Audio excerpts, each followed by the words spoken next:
Maris Racal umiiyak kapag walang project. Natulala sa tanong na Rico Blanc.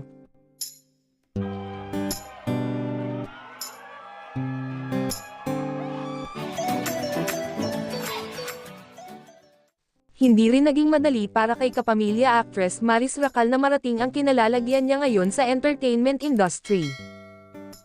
In fairness, talagang pinaghirapan naman ni Maris ang estado niya ngayon sa showbiz at aminado siyang may mga pagkakataong iniiyakan niya ang kanyang sitwasyon.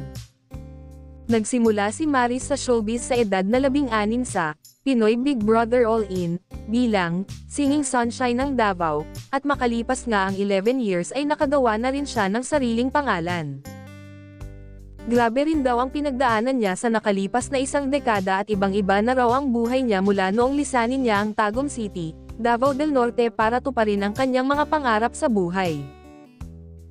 Revelasyon pa ni Maris, umiiyak siya sa kanyang handler kapag wala siyang ginagawang projects dahil nag-aalala siya sa pambayad sa kanyang mga bills.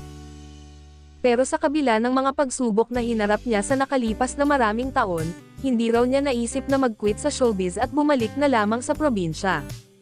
Naniniwala ang aktres na, mayroon kasi talagang timing. Para sa akin, yung mga role na nasubukan ko, reason pala yun.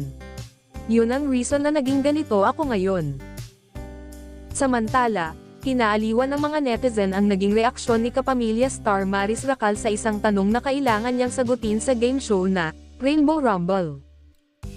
Tila nagulat si Maris sa tanong sa kanya na kumpletuhin ang hit song ng 80s American pop group na Breakfast Club, Rico Blanc, na binasa ni Luis. What? Rico what? Tila nuindang na tanong pa niya kay Luis.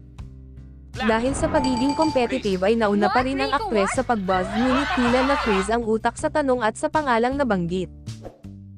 Maya-maya ay tila tuluyan ng naloka si Maris nang maghiyawan na ang audience pati na ang mga kalaban mula sa cast member ng pelikulang Sunshine. Maging si Luis ay tila kinilig at napahiyaw na rin. Na-realize yata ni Maris kung sino ang tumatakbo sa isip ng lahat kaya napahiyaw na lang din siya. Maris, hindi siya ha, natatawang sabi na lang ng TV host.